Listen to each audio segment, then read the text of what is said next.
Well, for everyone who's live streaming us, welcome. We're just thrilled to have you with us today. It means a lot to all of us. And you're at home where it's warm. Good for you. And then good morning to you, brave people.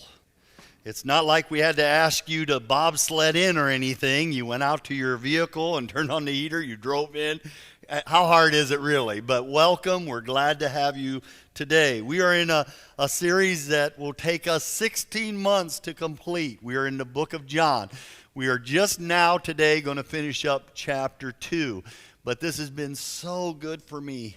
I hope you are enjoying it as well, because these moments of just diving so deep into a passage and just seeing everything, squeezing all of the juice out of it that I can find, and then bringing you what I've discovered has been just, it's the ultimate privilege of being in this pulpit. And so today we're going to see Jesus overturning tables, and we got a lot to talk about. All right, I want everyone to finish this statement for me right where you're at, out loud. I need you to finish this. If mama ain't happy, ain't nobody happy. All right. What do you do if Jesus ain't happy? Today, Jesus makes a whip. Today, Jesus overturns tables. This is not the image of Jesus we usually like to talk about. He'll go to the temple. He's there, and others are there to celebrate what God had done in history, and they're there to worship God for that. And when Jesus walks in, what he finds there just trips his switch immediately. He goes Mach 3. His fuse is lit. He is fired up, and he is clearly irate. Wait a minute, Jesus.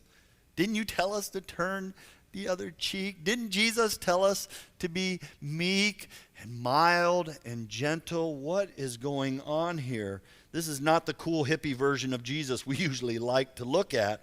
Most of the time, in most paintings, Jesus is painted very, very gentle, almost too feminine for us. Always holding that little lamb, always looking just so soft. Jesus was a man's man. We'll talk about that today. He had more strength than you can possibly imagine. Today is not gentle, approachable Lamb of God. Today is the Lion of Judah, and it's there for us for a reason. What is the reason? When we started this walk through John, we were back in John chapter 1. I told you we were going to be looking for the glory of Jesus, but in John 1:14, the Word became flesh, made his dwelling among us. We have seen his glory, the glory of the one and only Son, who came from the Father. Now check this out. Full of grace and truth. Boy, whenever we talk about the attributes of Jesus Christ, we love to talk about love. We love to talk about grace, grace. But he also came in truth.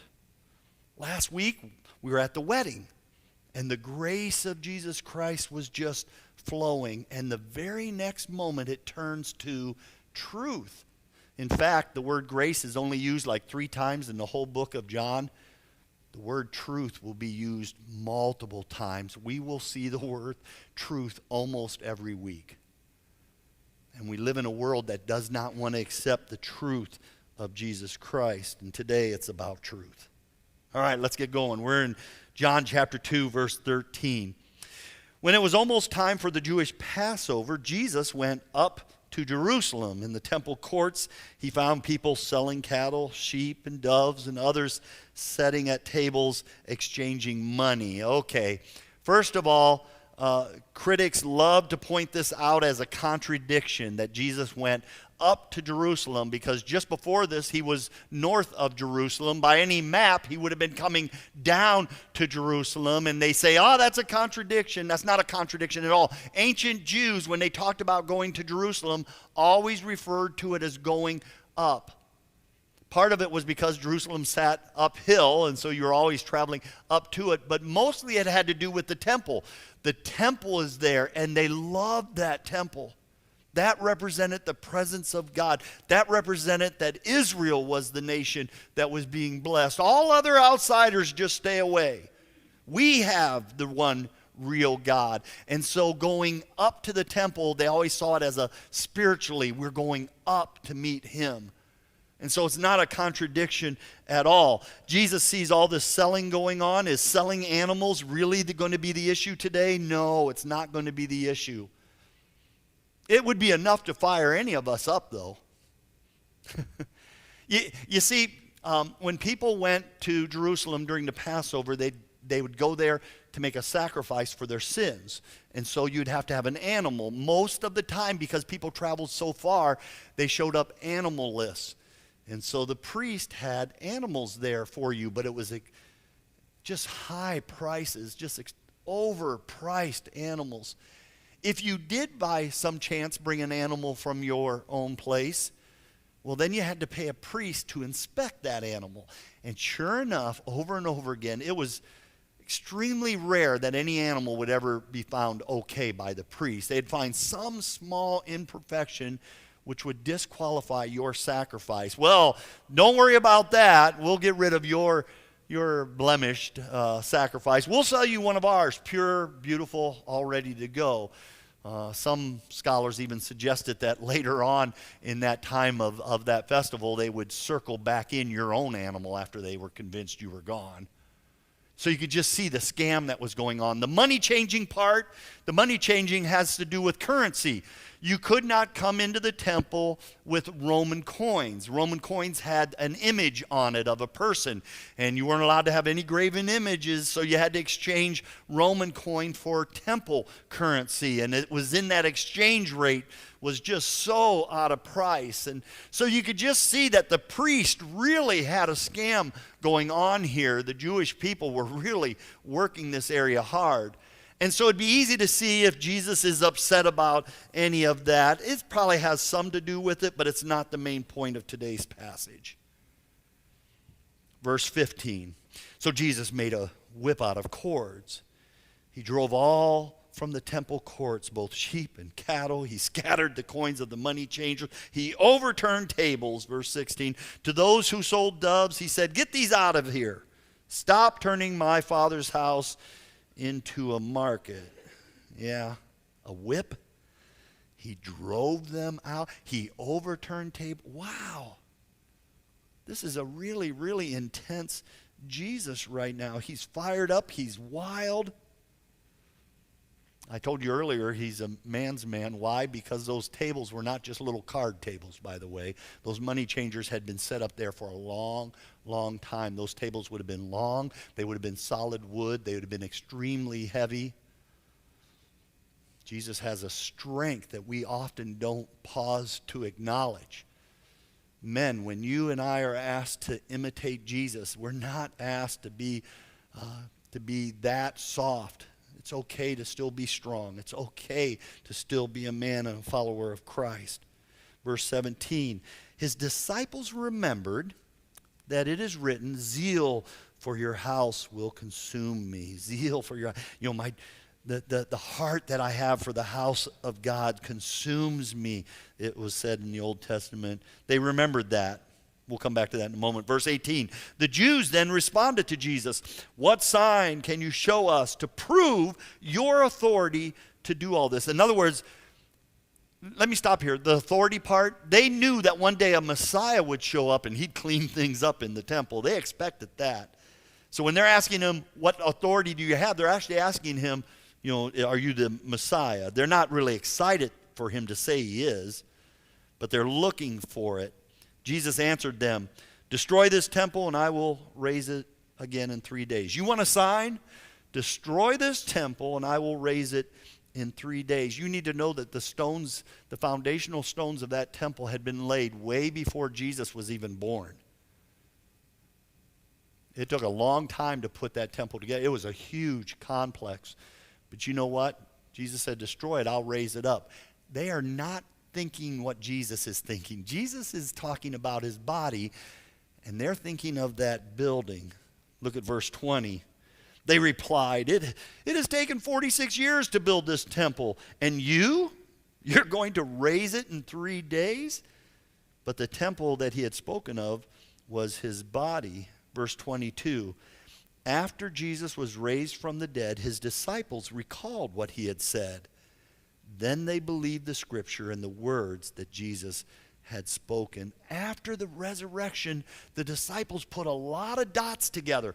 After the resurrection, the disciples saw things really clear. Sometimes Jesus can say things to you and I, and when you first read them, you're like going, why are you saying this? What is this all about? And you don't get it at first. That's all right.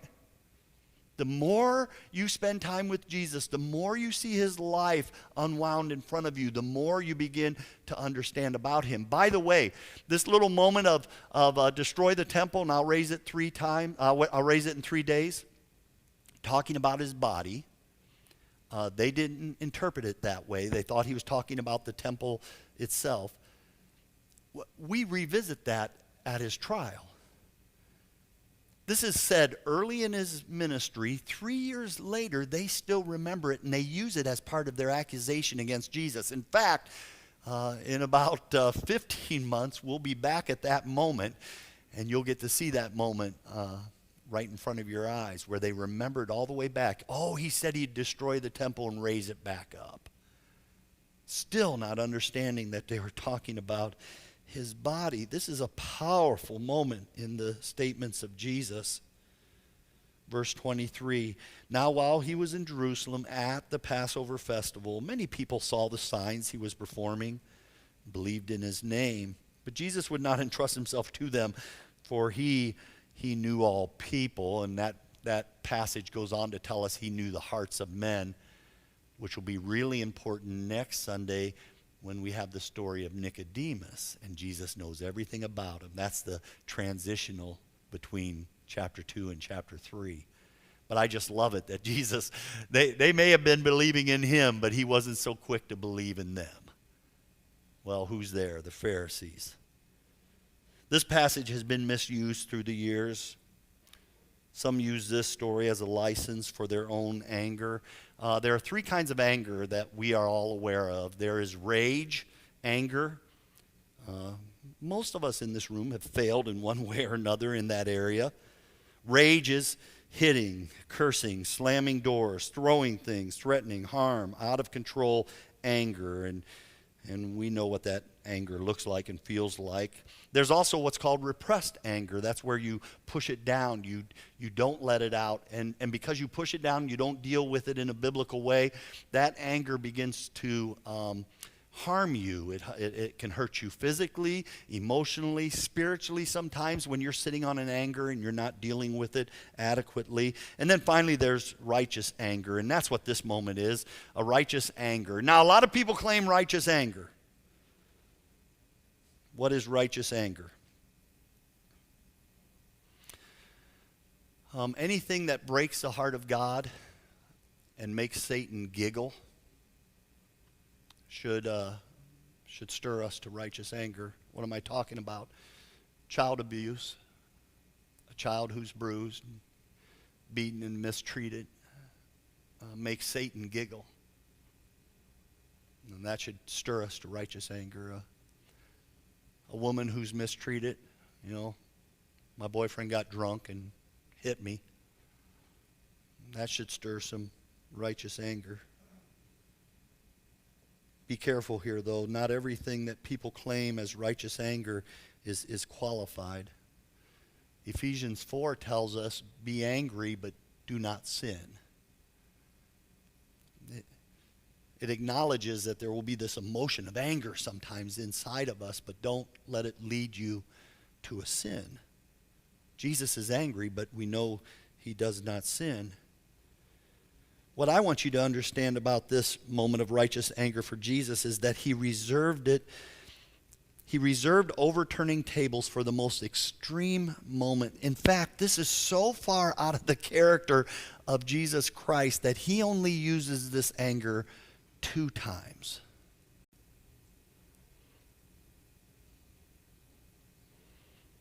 Jesus' followers are encouraged to love their enemies. Jesus' followers are encouraged to love their neighbors. Jesus' followers are encouraged to be peacemakers, to be poor in spirit, to be merciful.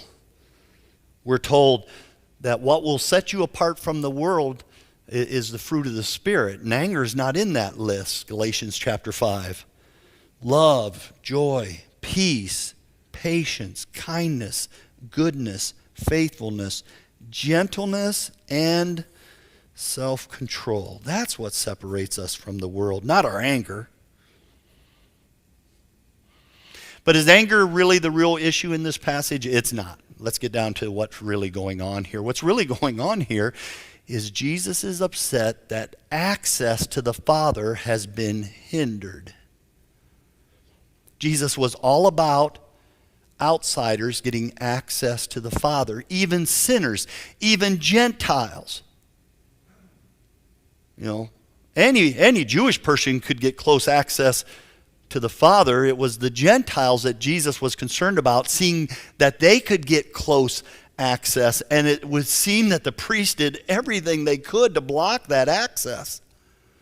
When Jesus is crucified, there's that moment where inside the temple itself, a veil, the great veil that blocked people from the Holy of Holies, from access to God, was torn from top to bottom. Extremely symbolic to represent what Jesus' mission was all about. So when Jesus walks into the temple, how does he experience the outsider being hindered? Oh my goodness, well, you have to understand the Temple Mount, this model. Oh, I know why you hesitated.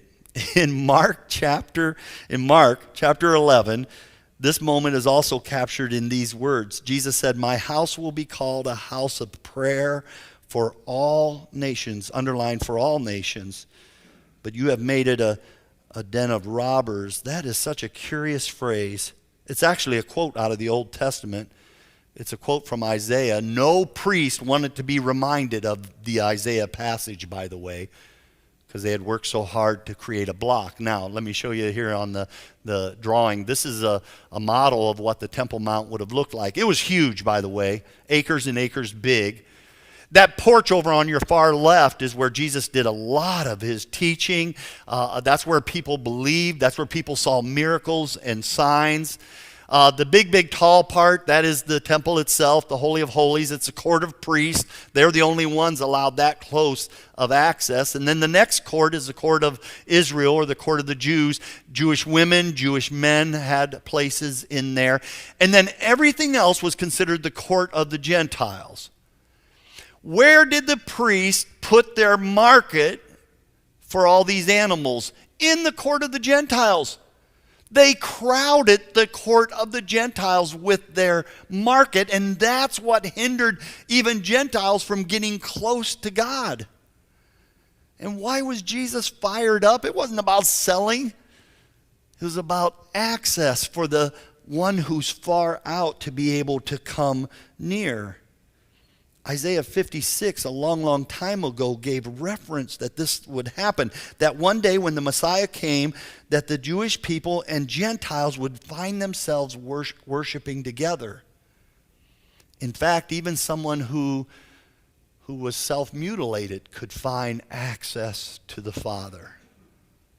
Isaiah 56, let me read this because it's what Jesus quotes. Verse 3, "Let no foreigner who is bound to the Lord, let no foreigner say, 'The Lord will surely exclude me from his people.' Let no eunuch complain, 'I am only a dry tree.'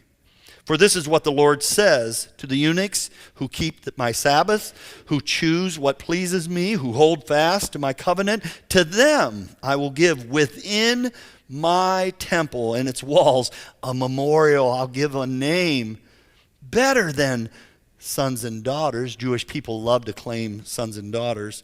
A better name. "I will give them an everlasting name that endures forever. And foreigners," that's Gentiles, "who bind themselves to the Lord to minister to him, to love the name of the Lord, to be his servants, all who keep the Sabbath without desecrating it, and all who hold fast to my covenant, these I will bring to my holy mountain, and I will give them joy in my house of prayer. Their burnt offerings and sacrifices will be accepted on my altar, for my house will be called a house of prayer for all nations." Jesus quoted that in this moment. In the old law and the way the priest had set things up, they excluded foreigners and eunuchs and almost denied them access to God. Not anymore. The Messiah is here. They always knew one day the Messiah would show up and clean things up.